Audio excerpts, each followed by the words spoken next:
bah j'aurai une trace d'anti-cerne sur la main pendant toute la vidéo, hein, c'est pas grave, voilà. Bonjour à tous, je suis ravie de vous retrouver aujourd'hui pour une vidéo dans laquelle je ne vous vends rien. Oui, encore une. Écoutez, j'essaie de rétablir un petit peu la balance karmique, hein, parce que il est évident que là, mon karma s'alourdit profondément, étant donné toutes les photos que vous m'envoyez de votre salle de bain. On a la même, je suis ravie de partager ça avec vous, tous ces produits. J'espère que vous êtes satisfaite des choses que je vous conseille. A priori, oui, hein, vu les retours que j'en ai, donc ça c'est déjà un peu, tu vois, je me sens un peu utile. Et là encore, on rétablit la balance karmique. Donc une vidéo dans laquelle je ne vous vends rien, et même dans laquelle je fais amende honorable, parce que c'est très important pour moi de préciser encore et toujours que je ne suis pas spécialiste, hein, ni dermatologue, ni cosmétologue, ni esthéticienne, ni tout ça, juste une passionnée. Je ne suis experte de rien, hein, bon, enfin en make-up quand même un petit peu de trois petites bases, tu vois. Mais en soins, je ne le suis pas du tout, je suis juste une passionnée, puis j'avance dans l'âge, je fais mon voyage pro-âge en votre compagnie, donc je découvre certaines choses. Alors je lis beaucoup d'informations, et vous savez que de nos jours, on lit aussi beaucoup de désinformations, hein, des fake news et tout, et c'est valable aussi dans la cosmétique. Donc c'est pour ça que je vous invite vraiment grandement, à chaque fois que je vous parle de quelque chose, de faire vos recherches de votre côté, de lire un maximum de choses, le pour, les contre, toujours les contre. Très important pour pouvoir décider après en votre âme et conscience à partir du moment où vous achetez un produit. Ceci étant dit, je vais peut-être encore une fois vous dire des conneries dans cette vidéo. Vous voyez, c'est le serpent qui se mord la queue. Parce que bon, en matière de cosmétique, je vais vous donner, si vous voulez, les dernières informations que j'ai pu lire. Pour une fois, je vais citer mes sources. Voilà. Non, parce qu'en fait, vous me dites souvent, est-ce que tu peux citer tes sources? Vous savez comment ça se passe sur le net, hein, c'est toujours des recherches en arborescence, c'est dendritique, hein, Google. Donc on fait une recherche sur un truc qui te renvoie sur un autre, qui te renvoie sur un autre, et tu ne sais plus d'où tu es parti. Donc c'est compliqué pour moi de citer mes sources, mais là je vais essayer de faire les choses un peu sérieusement, pour une fois. Voilà, donc on va commencer par la première connerie que j'ai annonnée comme un perroquet, parce que je l'avais lu sur le site de DCM, c'est pas bien, hein, c'est pas bien DCM. Donc la première connerie que j'ai dite et que j'avais lue sur le site de DCM, c'est que la vitamine C et les niacinamides sont incompatibles. Voilà, que les niacinamides annulent les effets de la vitamine C. Alors, il se trouve que cette information-là date d'une seule et même étude, et ça c'est une info que j'ai trouvée sur le site de Paula's Choice, des années 60, voilà. Une étude, sans véritable fondement scientifique. Quand vous écoutez, je vous remettrai en barre d'infos la chaîne de Kaya Empire et donc sa vidéo sur les niacinamides qui sont pas du tout incompatibles avec la vitamine C. Et c'est une info qui, dans ma vie et dans mon voyage cosmétique, a eu des répercussions absolument désastreuses. Le fait que j'arrête les niacinamides, parce que je voulais absolument garder la vitamine C, ça a eu des conséquences désastreuses. Je vous en avais déjà parlé, notamment dans une vidéo, je vous remettrai, enfin voilà, si j'arrive à l'attacher ici, je vous la mettrai ici. Moi, le fait d'avoir arrêté les niacinamides, ça a eu comme conséquence que ma peau était beaucoup moins boostée sur le plan de l'élastine, du collagène. Les niacinamides ont des vertus anti-inflammatoires. Moi, ça a été le retour de ma dermite, des boutons et tout quand j'ai réessayé l'hydroxypinacolone rétinoate. Enfin bon, je vous refais pas la genèse, hein, il y a une vidéo qui existe sur la question, je vous la mets là. Mais voilà, donc les enfants, là, une bonne nouvelle du jour, c'est que les niacinamides et la vitamine C sont copains, qu'il ne faut surtout pas essayer de les séparer. Au contraire, vous apporterez à votre peau des ingrédients, des principes actifs qui vraiment fonctionnent, qui ont été, les études et le recul sur ces principes actifs sont légion. Je ne passerai certainement pas de vitamine C non plus, dont la première fonction est de booster la production de collagène et de préserver la densité de la peau. Hein. Donc voilà, bon, vous savez, vitamine C pour la vie. Donc voilà, ça c'était la première connerie. Il y en a d'autres. Hein. Restez, ça va pas être une très longue vidéo, mais quand même, hein, j'ai dit 2-3 conneries au cours de ces 4 dernières années. 4 ans déjà, les enfants, 4 ans. Deuxième connerie que j'ai pu dire, et notamment, celle-ci concerne toujours la vitamine C, je vous ai répété à longueur de vidéo que la vitamine C était photosensibilisante. Comment j'ai eu cette information? Alors là, pour le coup, c'est pas Google, c'est mon ancien dermato. Oui, alors je sais, il est parti à la retraite depuis, je pense qu'il a bien fait. Il était temps. Puis en fait, lui, il était resté sur l'époque où les femmes mettaient du jus de citron sur la peau pour faire disparaître les taches. Ah oui, citron, vitamine C, enfin, tu vois, méthode empirique de grand-mère. Totalement bio et naturel, et lui il se retrouvait avec des femmes qui avaient des taches et des réactions parce que le soleil et le citron ne font pas bon ménage. On m'avait dit surtout pas de vitamine C, jamais avec le soleil, tout ça, vous oubliez et tout. Alors moi j'étais restée là-dessus, hein, c'est un dermato, je ne le suis pas, je vous rappelle. Sauf que plus d'une fois vous m'avez dit en commentaire, non, je suis pas d'accord avec toi, la vitamine C n'est pas du tout photosensibilisante, et au contraire elle potentialiserait, tu vois, les effets protecteurs des filtres solaires qu'on met par-dessus, parce que comme elle a un rôle antioxydant, elle permettrait encore mieux de lutter contre les méfaits du soleil. Alors moi à chaque fois je dis, oh t'es pas dermato, hein, c'est mon dermato qui me l'a dit, tout ça. Et en fait à force de vous lire en commentaire, je me suis dit, bon, je vais regarder, je vais faire quelques recherches.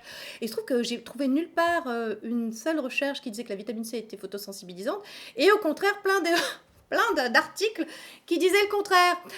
Et c'est là que je me suis dit, ah, Mon dermato a bien fait de partir à la retraite quand même, il était temps. Mesdames, quand vous me demandez à chaque fois est-ce que le Glow Obsession, je peux le mettre le matin, est-ce que je peux mettre un sérum à la vitamine C? Au contraire, si vous mettez un sérum à la vitamine C le matin et par-dessus un filtre solaire, c'est évident, votre filtre solaire sera encore plus efficace grâce à la vitamine C. Donc, moi, ça a changé aussi 2-3 petites choses parce que vous savez que chez Hollywood Skin, ils ont un spray à la vitamine C que j'utilise conjointement avec le masque Peel-Off de la même marque, mais que j'utilise aussi quand je fais mon appareil à micro-courant, vous savez, pour que la peau reste humide. Eh bien, écoutez, parfois, il m'arrive de l'utiliser même en fixateur de maquillage. Comme ça, ma peau est pleine de vitamine C. C'est bonheur, c'est vitamine C à tous les étages. Troisième chose que j'ai pu dire et qui semble être une connerie. Alors, je dis qui semble, parce que c'est pas pour autant que moi, j'ai changé mes habitudes dans mes routines. Je vous attacherai en barre d'infos et vraiment allez, enfin je sais pas si vous parlez anglais ou pas, mais enfin si vous parlez anglais et que vous n'êtes pas encore au courant de la sortie de ce petit livret, je vous mettrai le petit fascicule, le petit livret que Paula Begoun, donc Paula's Choice, enfin c'est la fondatrice de Paula's Choice, a sorti sur les 40 mythes concernant la beauté. Donc elle désigne tous les mythes dont on peut parler, donc notamment niacinamide sont incompatibles avec vitamine C, vitamine C, photosensibilisante, etc. Donc hyper intéressant, vraiment. En lisant ce petit fascicule, et moi je fais vraiment confiance à Paula Begoun pour son expertise, hein, c'est quelqu'un qui est dans le milieu depuis très très longtemps. C'est l'une des premières, on va dire, skincare expertes, tu vois, pas gourou de la beauté, mais enfin tu vois presque. C'est quelqu'un dont je respecte le parcours et surtout l'expertise. Bon, ceci étant dit, voilà, alors vous y croyez pas. Après, c'est voilà, c'est comme toujours, vous faites votre propre avis. Mais dans ce fascicule, elle désigne une idée, que je vous répète alors vraiment à longueur de temps, et encore d'ailleurs, qui veut que rétinol et soleil ne font pas bon ménage. C'est-à-dire que le rétinol est photosensibilisant, enfin ça c'est ce que je vous dis moi hein, depuis 4 ans, le rétinol est photosensibilisant, donc ne fait pas bon ménage avec le soleil, donc voilà, bon écran total, de toute façon écran total tout le temps, hein, que le rétinol soit photosensibilisant ou pas, mais certaines d'entre vous me demandent si elles peuvent mettre le sérum antidote par exemple le matin, et moi je leur dis non, surtout pas photosensibilisant. Et bien il semblerait que non, que ce soit pas le cas. En fait, il semblerait que c'est pas tant que le rétinol soit photosensibilisant, mais c'est que les rayons du soleil, les rayons UV, pourraient altérer l'efficacité du rétinol en fait, donc ça sert à rien de porter le rétinol en journée. Ça aussi, il semblerait que ce soit une idée fausse, et qu'en fait il n'y a aucune étude qui prouve ceci. Donc là encore, je sais pas où j'ai pu lire ça, mais je pense que c'est une information que nous lisons à peu près partout, puisque je vous l'ai répété comme un perroquet. Et en fait, cette idée qui voudrait que le rétinol photosensibilise la peau, c'est qu'en fait, le rétinol aurait tendance à affiner la peau.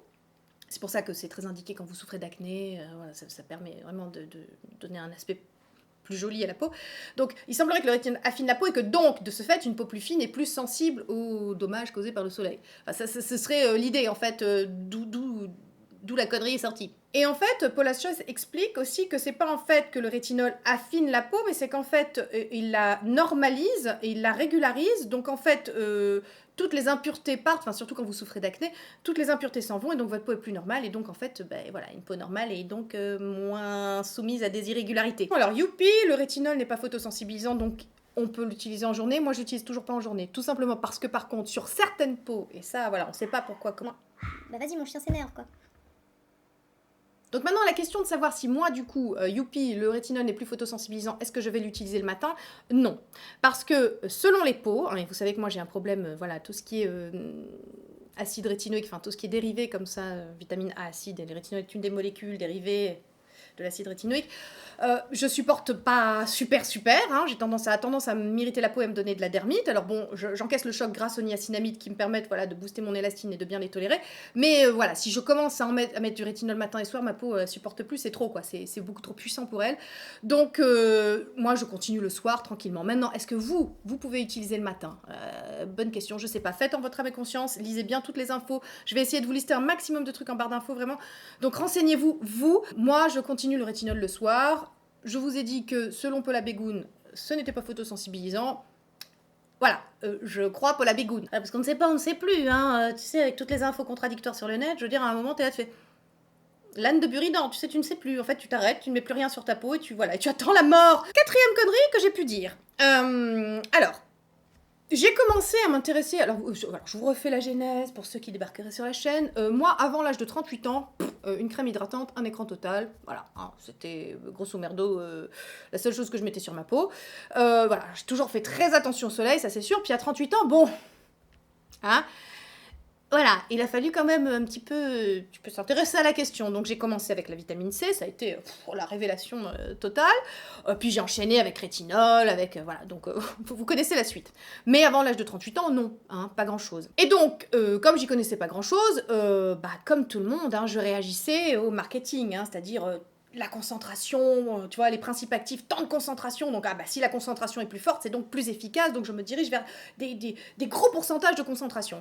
Or, je dois vous dire qu'en fait, la concentration affichée n'a rien à voir avec l'efficacité d'un produit. Parce qu'en fait, ce qui compte, c'est la composition, c'est-à-dire l'agencement des ingrédients entre eux, donc la synergie, et que par exemple, pour que la vitamine C soit efficace, un assez faible pourcentage suffit, enfin surtout si on parle d'acide L-ascorbique, qui est donc la molécule de vitamine C qui sera la plus efficace. 5 ou 10% suffisent, mais il faut qu'elle soit couplée avec de la vitamine E pour que ça fonctionne bien avec d'autres antioxydants, etc. Donc c'est pour ça qu'en fait c'est la formulation qui compte et non pas la concentration. Donc faites bien attention, je sais que ça devient compliqué du coup, mais on ne sait pas, on ne sait plus comment...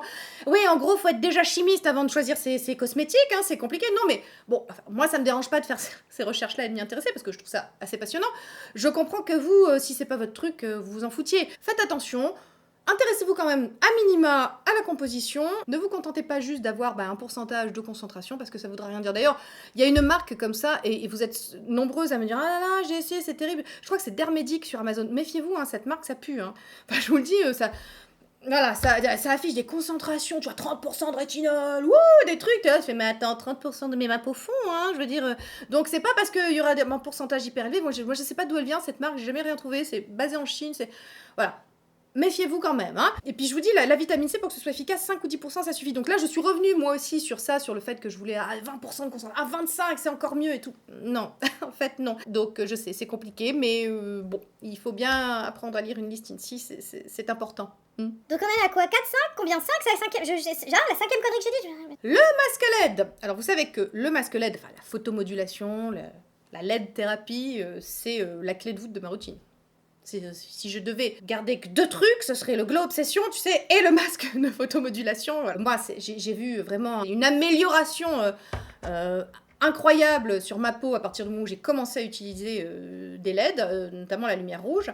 Voilà, au départ, j'avais commencé par le Tandalux. Je vous avais expliqué ce qu'était la technologie, puis je vous avais parlé de l'appareil que j'utilisais à l'époque. Je vous remets la vidéo ici, si je peux l'attacher, sinon en barre d'infos. Bon, c'était quand même un petit appareil, c'était assez contraignant, ça prenait un temps fou. Et après, ils ont sorti des masques LED, parce qu'au moment où je faisais mes recherches, le masque LED n'existait pas encore. Maintenant, bon, ça s'est vachement démocratisé, merci. Donc voilà, le masque LED, j'ai découvert ça, c'était génial, c'est un gain de temps pas possible. Puis en plus, voilà, toutes les LED irradiaient le visage, c'est super. Irradier, c'est peut-être pas le terme qui va vous donner confiance. Hein. Alors moi, j'ai toujours beaucoup fait la rouge, parce que la rouge, c'est vraiment celle qui stimule les fibroblastes, celle qui vraiment booste le collagène.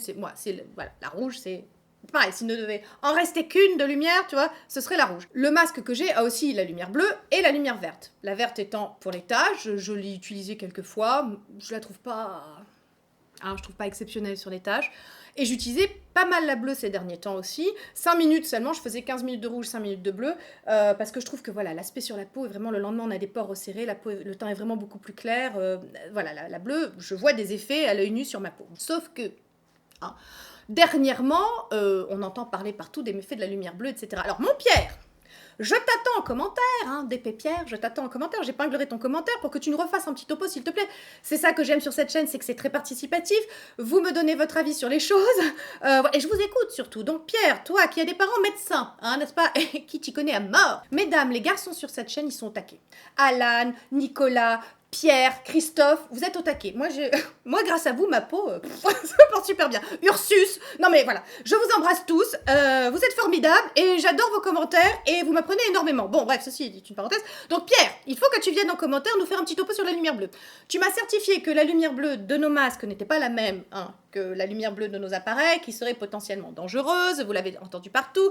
Voilà, comme ça c'est bien, on est tous angoissés parce qu'on passe toute notre journée sur nos portables et sur nos ordinateurs, mais... Principe de précaution oblige, moi j'avais arrêté dernièrement quand même la lumière bleue de mon masque de photomodulation. Il semblerait que cette lumière bleue de mon masque ne soit pas la même que la lumière bleue de nos appareils. Mais alors, et ça date d'il y a 1 heure. Il y a 1 heure, je reçois sur Instagram, en message privé, un message de l'une d'entre vous. Elle m'a autorisé à la citer. Donc Lapin Choubi Je t'embrasse très fort. Et ça tombait, mais alors, je sais pas, on est connectés les gars, on est connectés. Bah, je vous lis son truc.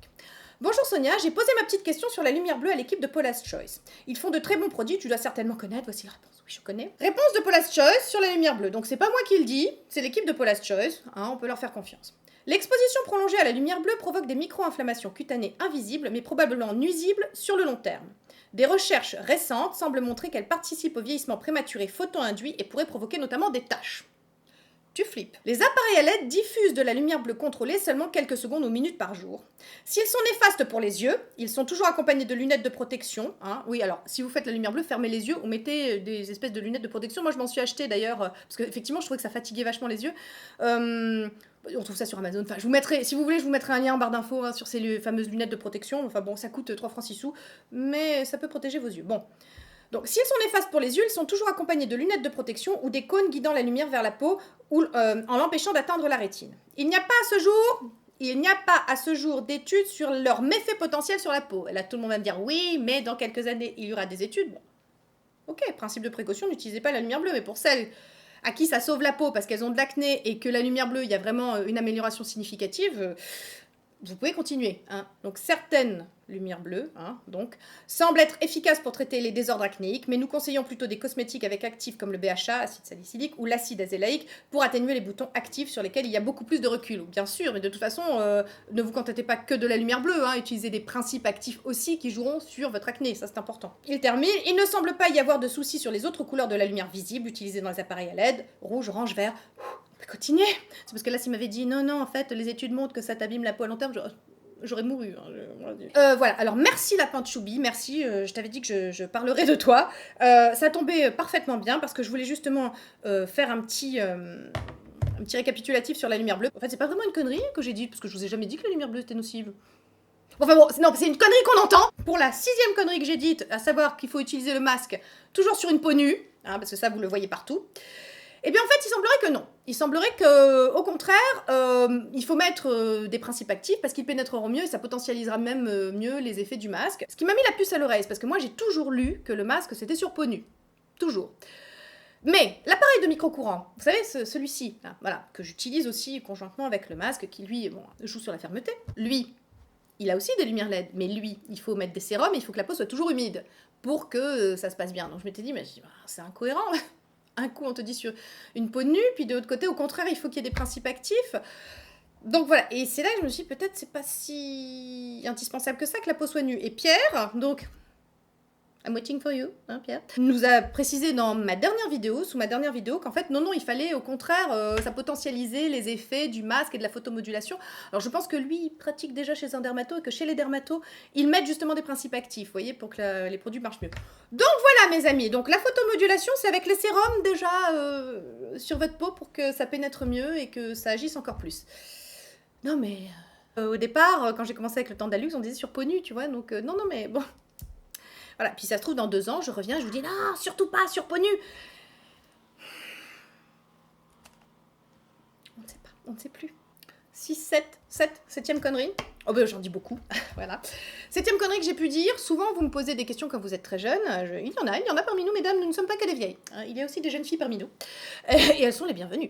Vous me demandez souvent, bon, qu'est-ce que je dois faire pour entretenir ma peau, et moi je vous réponds toujours, écoute, t'embête pas avec les produits anti-âge, ça va rendre ta peau paresseuse, à ton âge, hydratation et protection solaire, c'est la base. Voilà, t'as bien le temps pour rétinol, vitamine C, etc. Alors, selon Paula Begoun, hein, donc Paula's Choice, vous le lirez dans les 40 mythes de la beauté, pas du tout. Au contraire, la peau ne s'habitue pas, elle n'est pas plus paresseuse. Vous pouvez tout à fait commencer, au contraire, puisqu'on est dans la prévention, plus vous commencerez tôt, mieux ce sera. Alors, sur ce coup-là, je sais pas. Je sais pas quoi en penser. Je sais pas si c'est vraiment utile. Je pense que de toute façon, la protection solaire, c'est non négociable, ça c'est évident. Maintenant, rétinol, vitamine C, je sais pas parce que je crois aussi, vous savez que je pratique des jours de jachère et je les trouve très importants ces jours de jachère parce que je veux obliger ma peau à se régénérer d'elle-même, à ne pas être aidée, voilà, pas de béquille, pas de... Donc je sais pas trop. Enfin voilà, là je vous donne mon sentiment, je ne sais pas quoi en penser de cette nouvelle information, je ne sais pas quoi en penser.